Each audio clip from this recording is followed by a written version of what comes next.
But the true tragedy of it all is when you first meet these wonderfully personality disordered people, they're marvelous. They're the best people on earth. They're so much fun. They have so much personality because it's all a fucking act. And they tell you what you want to hear. They're better than ChatGPT. The best validation machines on the planet are the personality disordered people because they pay attention to who you are as a person. Then they tell you everything that you want to hear. And then because we're so desperate for connection and understanding and validation ourselves, even the normal people amongst us, that we finally think, okay, well, this is my person, or this person gets me. And that's when they do get you, but it's not the way you think. You're in the bear trap now. Now look at what happened to her husband throughout this show. I don't know if it's in your notes to talk about this, but he is Clyde. For the record, they never actually got married. They were just okay. partners. Her partner, Clive, Mm-hmm. he is led to believe she is one thing and finds out all too late she's the worst. And then he's trapped because he has a conscience and doesn't want to leave this poor child with this monster. So he has to so he has to stay happiness and slavery. He has to stay in the basement. Pretty much. And be chained to the wall because what else is he supposed to do? Let this child be abused? Well, he has no legal rights to the child. Belle reminds him as such in that, oh my God, passive aggressive little scene in front of the hospital when he tries to get her to go in after the seizure. It's just the worst kind of trap. He can't leave. He's too conscience bound to care for this child, yet he can't take the child because it's not his. What an awful place to be in. The little boy calls him dad. By the end of his, when he's having the play dates with the little boy's biological father, who seems like a nice guy, but clearly is not in it to be a full-time parent. It's abundantly clear that he was with Belle and he got her pregnant. It was just like, oh, okay, we'll deal with it. And he's just doesn't have the parental gene. He loves his son, but doesn't have it in him to be a full-time parent. And Clive just can't do anything about it. He can't get out of it. Right. There are so many scenes that, you see him being the responsible one while Belle's screwing up. She's getting high with the crisis manager guy while he's cleaning the kitchen. It's like watching a parent having to deal with their child having, breakdown number 47. And they're just like, another day ends with, it's like, day ends with Y. You got to deal with this bullshit. Yeah. Should you find yourself in a toxic relationship, I only have one word for you. Dr. Mark has the prescription that you need. That word is run. And you and I both know a lot of people who have heard that, and they still haven't. It's hard to get out of the tentacles. Anyway, what's next? So we also have, what's her name? Chanel, who starts off as Milla's manager, as it were, and gets seduced to the dark side and starts working for Belle. Talk about, like, the modern liberal woman fucking know-it-all, self-righteous self-insert. Her character annoyed the piss out of me. I don't know if that's obvious or not, but, like... I liked Belle. I liked Milla. I liked Lucy. I liked the dad. I liked Clive. Every time she was on screen, nails on a chalkboard.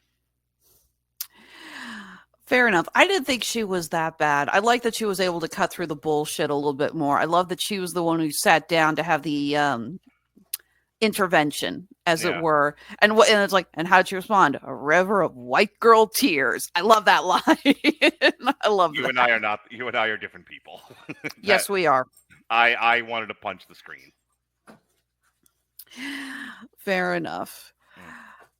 So, and the whole thing with Belle's mom, I could never. That's a woman I could not figure out, and I don't think we're supposed to figure her out. Well, she's the reason Belle is the way that she is because her mother is no different. There are no mother-daughter bonds here. There are no familial connections. There is only, I am a tortured and abused and neglected person, and and my life's blood is attention. And she modeled it for her daughter, and her daughter ran with it. That's that character. Yeah, we see the scene where I guess it's Belle's first breakdown, where she gets humiliated and she ends up faking a heart attack and Yep. going to the hospital. And she goes in and she's like, it's like, they think there's something wrong with me. I'm sick, Mom. And her mother, who's relaxing on the couch watching TV, goes, you don't look sick. Here's the thing: you could watch this show, and maybe you know people that are like this, and you go, "No, I could totally believe that." Maybe you've never experienced it, and you go, "Like that's hooey." Let me tell you how I lived it. I don't want to tell you who it is, and I don't want to tell you what the situation was. No names. Too You and I personal. both. You and Yeah. I both know. Okay, here's the thing. You and I I don't even both want to know. allude to my relationship with this person. I will just tell you, I put them in a situation where they were absolutely trying to say anything and do anything to get me to change my mind and revert back to the status quo, and I refuse because I am now having been through Dante's Inferno, have come out the other side, made a sterner stuff. So I saw it coming a mile away, and so what she did was she faked that her legs gave out onto her, and she threw herself on the street, on the floor. She was next to her car. We were arguing. I said, I will not, my resolve will not be moved. I will not be moved. This is the situation.